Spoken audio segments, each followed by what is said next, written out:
I salute you, peeps and creeps and sheep. Hope you're well. I'm here on the 3rd of May, 2025, to talk about my most played songs of the month of April, 2025. Just like I did last month for the month of March, I will do now in May for the month of April. None of you asked for it, and here it is. You're welcome.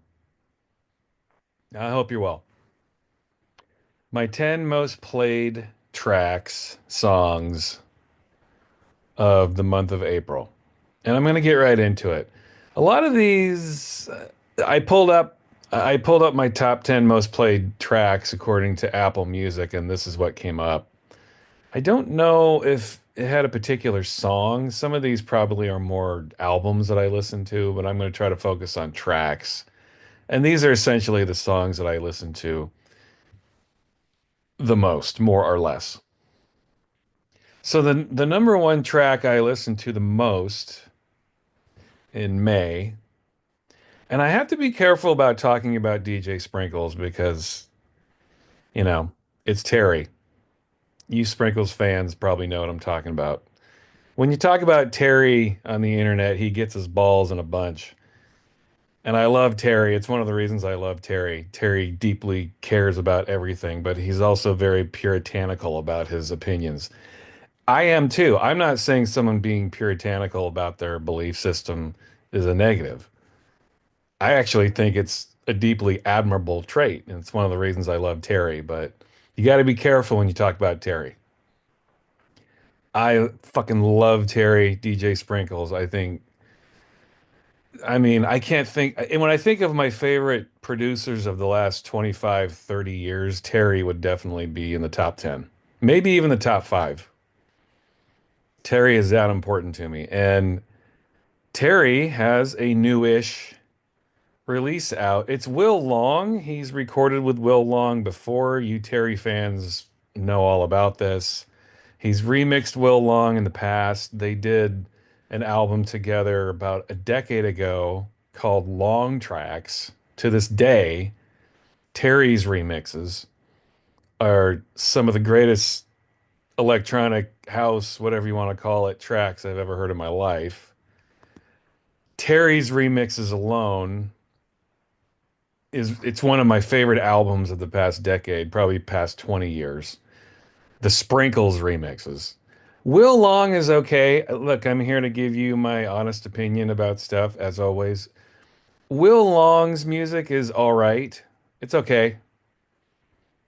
But in my opinion, Will Long needs DJ Sprinkles to be truly special. And Terry steps in and he crushes it. He remixed all seven of Will Long's long tracks a decade ago, and now Terry steps in to do three remixes here. I guess he does two remixes officially, but then one says co-production. Here's the cover. I've also been ordering Terry's shit on CD. I have all of his stuff on vinyl. Everything. I mean everything. Every release Terry's put out, every remix Terry has put out, I've got it all on vinyl. But Terry's CDs sound really good. And so I've been buying Terry's stuff directly from his website, Comatones. And I'm happy to do that because, you know, Terry, it's his site. So he literally packs everything up and throws things in packages and mails them out to you. And his CDs sound really good. As most of you know, I'm not a CD collector and never really have been. But Terry's CDs sound fucking awesome. And Terry's very keen to I think he masters his own stuff if doesn't he? I don't know. I'm assuming that he does. He holds a very high standard to himself. His releases always sound really good and the CDs sound fantastic. Everything that I've purchased directly from Terry on CD sounds fucking great. Zero complaints. And the track that I have been listening to the most, my number one played track in the month of April was this mix here.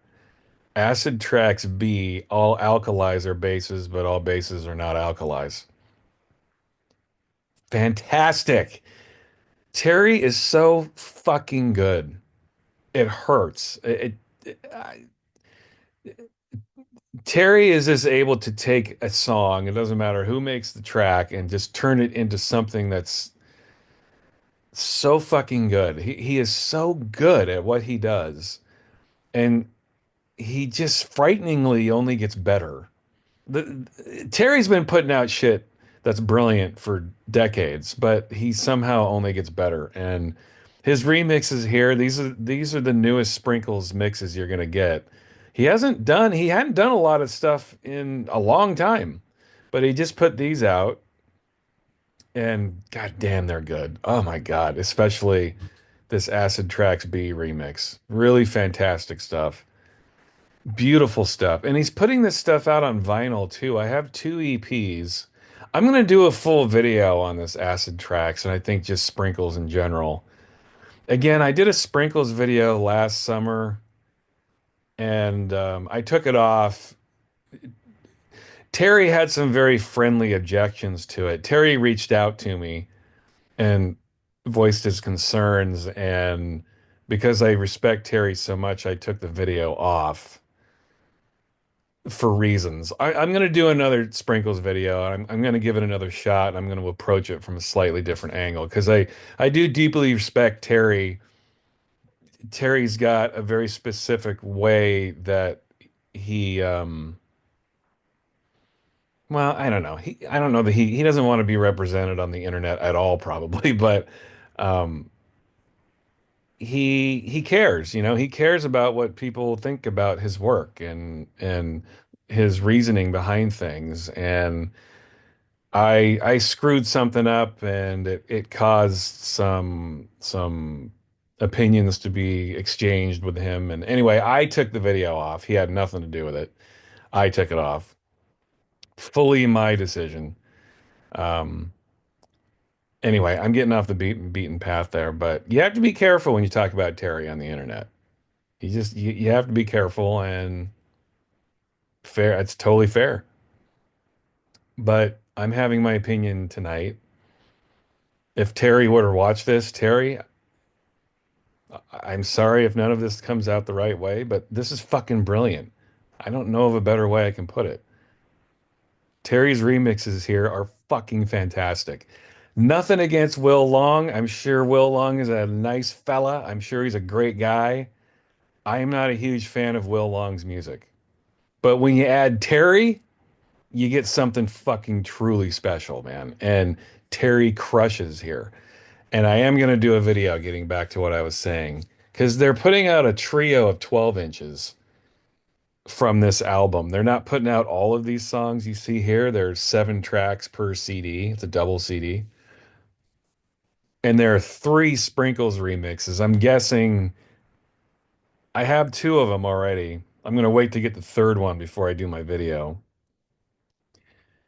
The first 2 EPs, you get the Acid Dog remix and the Alkalies remix. I'm assuming maybe the third one, excuse me, excuse me. I'm assuming the third one will probably have this Acid Tracks S with the Sprinkles mix on it. I don't know. I don't want to speculate, but there should be a third 12-inch coming very soon. Anyway, the Alkalies remix has been my number one play for the month of April. And those of you who really like Kasem Moss, and I hope that you do, and I've talked about Kasem Moss in the past, this Alkalies remix, it has a heavy feel of Kasem Moss, like classic workshop era Kasem Moss, like his greatest era, like that 2007 to 2012 era, that 5 year period. This Alkalies remix really sounds like classic Kasem Moss. So anyway, highly recommended Acid Tracks. The Will Long originals are pretty good. For Will Long, for my personal tastes, I think his music just kind of it meanders too much. There's not enough to it. It just seems I love minimal music, but not always. And I think Will Long's music is, I don't want to say it's formless because I don't care. I think formless music can be very interesting. And I would, there's a good argument that formless is just a bullshit term to begin with when it comes to music. But I would argue that, I don't know, for me, Will Long's music is just not, it doesn't hit me. I listen to Sprinkles and Terry, he'll put these tiny little, he'll sprinkle, he'll dash his sprinkles on it, as it were. And even his tiny little choices that he makes make all the difference, man. And these remixes aren't drastically different than the originals, but they're different enough to make them so fucking good. So much better than the originals. So anyway, this turned out to be a mini sprinkles video, I guess, but this Acid Tracks B Alkali's remix was my number one played track of the month of April. I fucking love it. It's so good. And I didn't have any idea this had been out until like a month ago. It came out in December. I don't know. It just came and passed me by. I didn't notice it. Had no clue it was out, and boom, there it was. Um, I'm glad I noticed it because it's awesome. Fantastic stuff. All right, let's move on. Ah, yes, my number two is this. Now, this is an album I've listened to 500 times in my life, probably. The All-Seeing Eye, Pickled Eggs and Sherbet. And I'm showing the vinyl here. They finally issued this on vinyl. It has never been on wax before. It only came out on a CD, maybe a cassette. Never vinyl for the first time they put it out. It came out in 99, so it's technically 26-year anniversary, I guess. But the album itself finally came out on vinyl, and I don't even have it yet. I ordered it from Juno. This is the version I will be getting. And I definitely will be doing a video on this. I've been thinking about doing a video on this album anyway for a long time because it's one of my favorite albums of all time. But now that the vinyl's coming out, I'm going to wait until I get this record to do a video on it. Absolutely brilliant album. No question about it. One of my favorite albums of all time. I can't wait to get this. And even better for you All Seeing Eye fans. Oh, by the way, my number one played track is a song that's not even on the vinyl. They reissued this as a digital release, and it's on Apple Music right now, at least here in the United States. I'm guessing it is in the UK too. It has to be. This is a UK reissue, by the way. Um, uh, Parrot came in and remixed some of these songs. And by the way, when I say, well, first of all, I don't know those you Pulp fans out there. I don't know that you are aware of this, but Jarvis Cocker does the liner notes here. Jarvis Cocker of Pulp. He writes a ton of the lyrics on here. In fact, he writes the lyrics for most of the best songs on here. I mean, he wrote "Walk Like a Panther." He wrote "First Man in Space." The singles, the lyrics are fucking funny, hilarious. "Happy Birthday, Nicola," great song. You Pulp fans out there, if you've never heard this before, you need to get on your shit. This is a great album. Jarvis is all over this record. Who doesn't love Jarvis, for God's sakes? Jarvis actually does kind of a commentary, they're calling it, on the digital version where he talks about working on this album, which is really interesting. Anyway, Parrot, let me click on the band actually really quick here. Parrot is this guy right here, Richard Barrett. And you Richard Kirk fans should know that Richard Barrett was in Sweet Exorcist with Richard Kirk. This guy's a legend. He's a great DJ. I'll pull up some of his stuff. There he is on some Tricky Disco. You guys know Tricky Disco, right? The Step, Warp, Sheffield, the Sheffield Connection. And that's kind of what, not kind of, that's what this album is. It's a very Sheffield. centered record where he actually, all the guys that produce this, write it, sing on it, they're all from Sheffield. Phil Oakey, Tony Christie. It's Sheffield. So I guess the only way this album could have been maybe more interesting is if it actually came out on Warp Records, the Sheffield label, but who cares? It doesn't matter. This is a great album. And that is a long-winded way of saying that my number two most played track of the month of April is his new DJ Parrott. He calls himself DJ Parrott, by the way. Richard Barrett calls himself DJ Parrott. He used to, at least. He remixes No Return, which is an extension of Walk Like a Panther. It's kind of like part B of Walk Like a Panther. He also does a new remix of Walk Like a Panther, and he also does a new remix of I Walk. They're all excellent. He records them under the name Crooked Man, too. That's another one of his aliases he's been recording under in recent years, Crooked Man, which is awesome stuff. Excellent stuff. He does a remix. It starts off with No Return, but then it turns into Walk Like a Panther. He does like because these two songs are kind of the same song, he does one big long disco version of these two tracks. It's an excellent version too. He actually rather than starting with Walk Like a Panther and then having it lead into No Return, he flips it. It starts with No Return and then it leads into Walk Like a Panther. It's a fucking great song. It's like 13 and a half minutes of disco brilliance. A brand new, updated version of Pickled Eggs and Sherbet, one of my favorite albums. Very exciting. I'm sure I'm one of five people on the planet that got very excited to see this, but it happened. They finally put this out on wax and they've remixed the tracks. Not all of them, just a couple of them. They collect some of the B-sides too. Not all of them, but some of them. They, I think they put one older remix on there for one song. I think it might be The Beat Goes On. When I do my All Seeing Eye video, I'll pull out a bunch of shit. I'll show this record. I'll pull out some of my old Earth records, which the All Seeing Eye, that was their label actually. And that's where their initial 12 inches came out. It's a great album. It's filled with great B-sides, great remixes, and there's some fantastic new versions that just came out. Reason to Celebrate. That's my number two played track of last month. My number three track was this,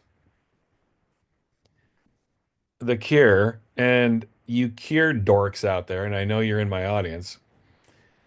The Cure have another remix album coming out.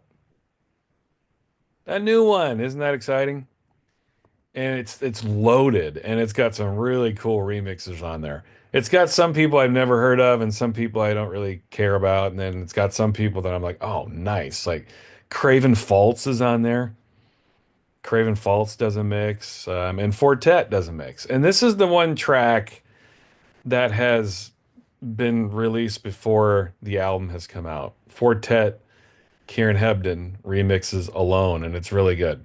I very much enjoy this. I have to admit, I don't really know the Alone track all that much. I haven't listened to it much, maybe twice.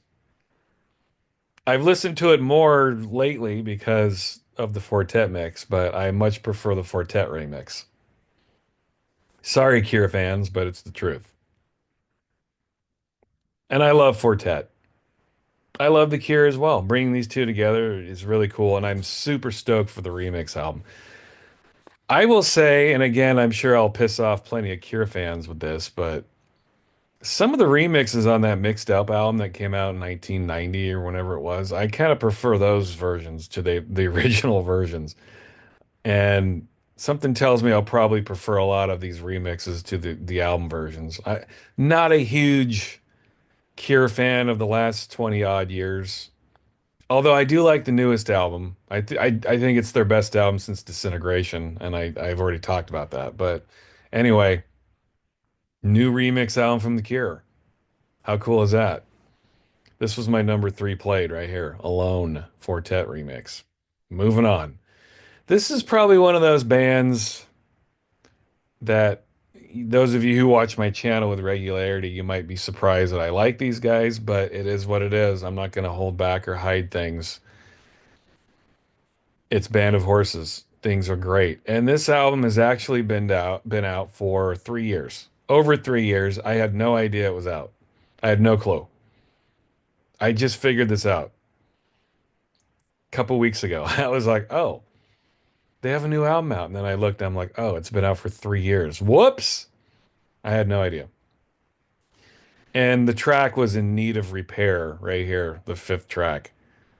I love Band of Horses. I don't know. I'm not saying they're a guilty pleasure. I'm saying that they are just a pleasure. I like this band a lot. I think Band of Horses have gone through a lot of phases, and I don't think all of their stuff is great.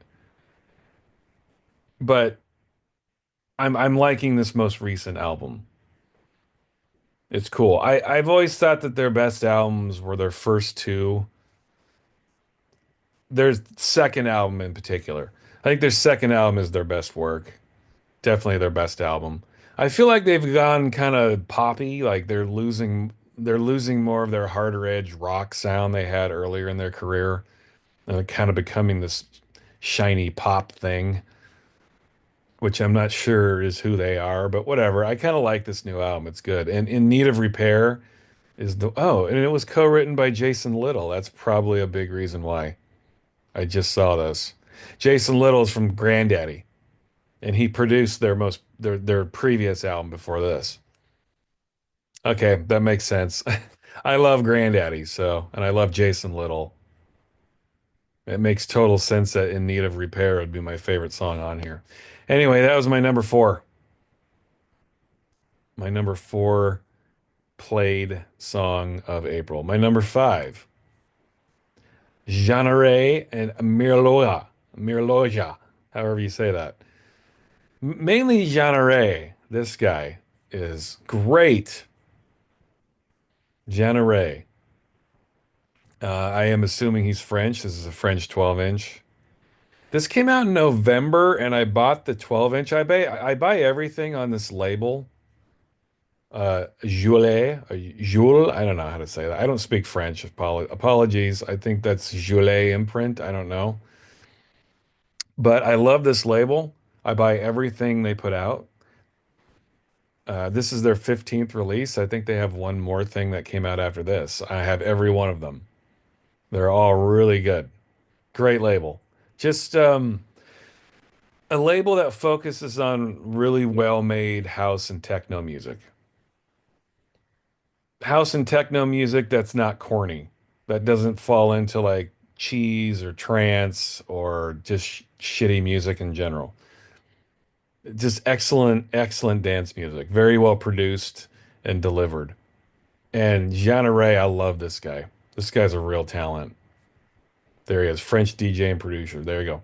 So the track that I've been listening to is Exposed, the first track here on this 12 inch. Expose EP, Exposed the track. This is my number five played, fifth most played track of the month for me. Expose. Just awesome. Especially on a big booming system. Man, really good stuff. As someone who just has a lifelong love of dance music and house and techno music, I'm always looking to hear house and techno music that there's only so many places you can go with house and techno music, I feel. And so if you can just add just one tiny little flavor to it, it makes all the difference in the world. And to me, that's what Expose is. It's just really well produced music that goes in every direction that you hope it would. It's as in a type of genre that's really hard to be original or fresh.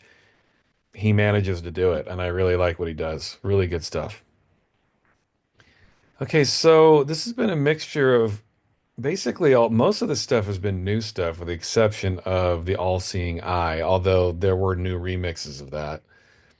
And I tend to only listen to new music, but every once in a while I have to go back to the well and listen to some classic shit. And I guess I was kind of surprised this was my number six for the month, but this is one of those songs. It's become like, oh, this is Future Sound of London, by the way. We have Explosive. This is one of those tracks, experiences that this track is like the heavy metal of techno. You know what I mean? High energy, just kick you in the fucking teeth kind of music. Hard as hell electro techno music. We have Explosive. This cut just rips. I've loved this song since I first heard it. And it's one of those tracks that I love listening to just kind of get me pumped up and ready for the day. It's an energy builder.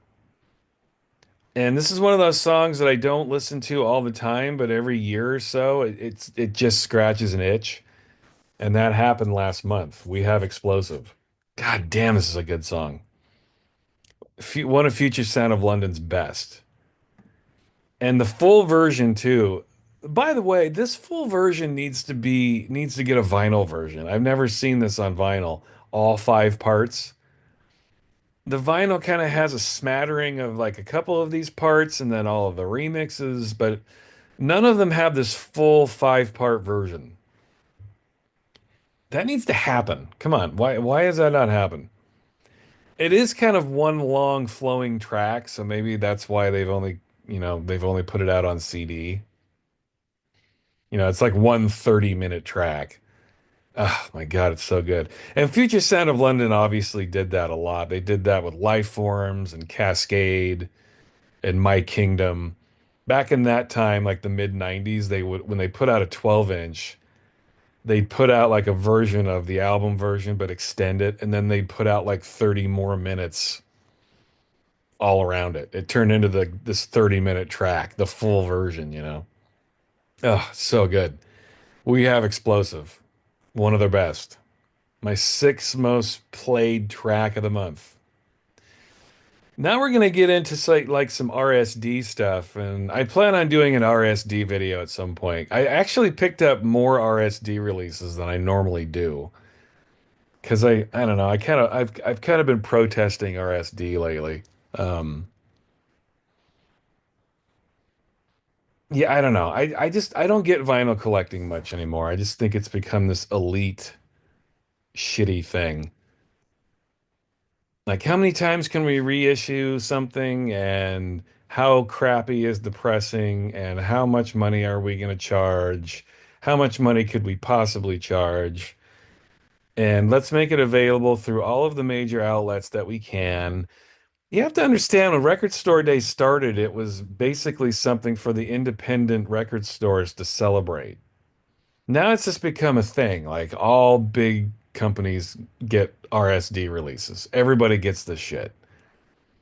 Everybody.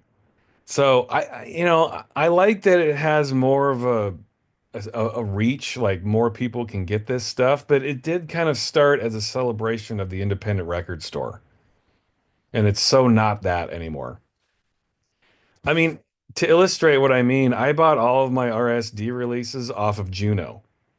I'm still waiting for that package to get here, by the way. I haven't gotten it, but I just go to Juno now to buy my RSD releases. Why would I go stand in line like a fucking asshole and buy shit at a record store where it's more expensive, where you can just wait for Juno to get everything. You get everything you want. You don't have to stand in line for 12 hours. You don't have to pay way more money, and you don't have to worry about it selling out when you can just wait and go to Juno and buy everything. I know I'm kind of, I'm part of the problem. I get it because it's supposed to be for the independent record store, but with all of the flippers and the fact that record stores don't get everything, and RSD has become a thing for all record selling outlets to have. And when you have outlets like Juno that's going to get multiple copies of everything, I think I would just rather prefer to wait and get everything from Juno. Having said that, this was the track actually was theme, and I think that this was my what are we up to? Seven, two, four? Yeah. This is my seventh most played track of the month. I think Theme was at number seven just because it's the first song, and I've listened to the whole album once, but I just haven't been able to get past this first track. I've listened to it a number of times because it's so fucking awesome. This is Public Image first issue, the US mix. Whatever that means. Here's a sticker of it, US mix. I think the U this term mix is kind of a misnomer. Those of you who are watching this video that have this record, this isn't a mix. Like these tracks, these sound like completely different takes. They're totally different re-recordings. Maybe they're the demo versions, I don't know, but these are totally different versions to my ears. Um, some of them sound very similar to the original versions on the first album, but some of these are totally different. I was super excited to get this. And it sounds it sounds great. I'll talk about this record in particular on my RSD video when I get the rest of my RSD stuff from Juno, like I just talked about. But I do have this already. Really decent pressing, slightly different. Those of you who have this original issue, you'll notice that one side of this inner sleeve, you don't see the original drummer. I forget his name, but he was on. You get Lydon on the cover. You get Wobble on the back. You get Levine on one side of the inner sleeve, and then on the other, you got the drummer's face. I can't remember his name, but here you don't get that. You get this. So it is a little different, but these are great versions, man. And in my opinion, other than Metal Box, the second edition, this is PIL's best album, first edition. Or first issue, I guess they're calling it here, right? Yeah, first issue. Whatever you want to call it. Couldn't wait to hear this. And it does not disappoint. I'm a huge P.I.L fan, and this is a fantastic release. Just knowing that these have all been out there for over 40 years, over 45 years, really, and I've never heard it. It was pretty exciting to hear these. As you can see, you get a 9-minute version of Theme, a 10-minute version of Annalisa. Swan Lake is on here, which ended up on Metal Box, of course. You don't get Fodder Stomp on here, which is kind of the best song on that first album, but that's okay. You get all these other versions of these classic tracks. So yeah, my number one RSD release for sure by a long shot. Here it is. Um, Here is my number eight, and the track is One of These Days, but this is Pink Floyd live in Pompeii, baby. Yeah, they finally put this out on wax. How fucking cool is that, man? Pink Floyd live in Pompeii, live at Pompeii, whatever you want to say. Jesus Christ, I can't speak today. Live at Pompeii. Or Pink Floyd at Pompeii. There's no live in here. And they're basically just playing to nobody, but it's still live, so call it whatever you want. This is one of the best live performances you'll ever hear. What a fucking great album this is. I've never heard this performance on a record or as a recording. I've only watched the movie, the video, whatever you want to call it. So it's fun to have this. One of These Days was my number eight. And this just came out this week, but it was still my number eight played. So I only had a couple days in April to hear this, but it was just enough to be my number eight of the month. So there you go. Pink Floyd at Pompeii. Don't forget it, baby. Fucking great album, man. Number nine, Wire. That's right. Wire gets busy on RSD. They seem to put something out. I bought two more things from Wire on this RSD 2025. And this time it was VN Plus. This got released on CD back in 1997. I looked this up. I had no idea, no clue, but it had been released already back in 1997 on a CD. Now, this first letter I had, they did put this out on a 12 inch. I had that, but this Sexy and Rich track, I'd never heard this. I assumed it was new. I listened to this record when I got it, um, or I should say I downloaded. I don't have the record yet. This is in my Juno stack. It is on Apple Music though. There's your RSD release. I love this. It's an RSD release. It's already available on Apple Music. Okay. Yeah, keep the record stores alive, right? By putting shit out on Apple Music immediately, but whatever. Um, in fact, it says here it came out April 12th. I just got it a couple weeks ago, so it actually came out probably a good week before I got it. Anyway, I was listening to Sexy and Rich, and I thought it was a brand new song. I'd never heard it. And then I looked it up here on Discogs and I saw that they put it out on CD back in 1997. It's almost 30 years old. You wouldn't know it. I was listening to it like it was a new song and it completely had me fooled. I mean, that's how good it is. Fucking great song. Again, I already have the first letter. That one's not new to me. And then it has a 2024 version of So and Slow It Grows, one of their best songs, I think. The 2024 version's okay. I thought it was going to be a re-recording, but it doesn't sound like it. It just sounds like a new mix. The vocals sound exactly the same from the original version, so this is a good version. It's hard to fuck this song up, but I prefer the original album version, and then the original 12-inch version is the best one. The Pascal Gabriel remix. This one's good though. It's Wire. When have they ever in their career put out anything that wasn't great? Never, in my opinion. Just another awesome record from Wire that you have to have. This is my number nine. And number 10. This is my number 10 of the month. The new Mark Pritchard and Tom York track. The album's coming out next week. Definitely will be doing a video on that. When you pre-ordered it a few months ago, they gave you a couple of tracks. And you know what? This actually isn't the song. What's the song that I was listening to? I don't remember. This track's called This Conversation is Missing Your Voice. I want to say the track I was listening to is called Gangster or something. It start with a G. I don't know. There are three cuts that you've been able to stream from the album as a pre-order bonus, as you will. And it's not actually this song. It's one of the three songs that came out for this album. The full album gets released next week, and definitely will be doing a video on that. I pre-ordered the special edition from Bleep.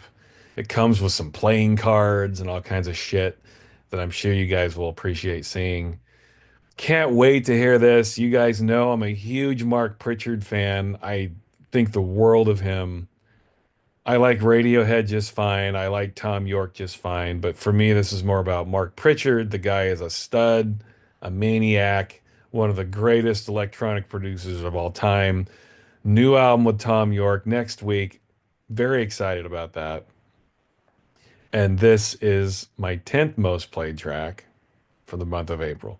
And this is the album cover for the upcoming album that's coming next week. Can't wait. How many of you are excited for this? The Pritch Beast and Tom York together.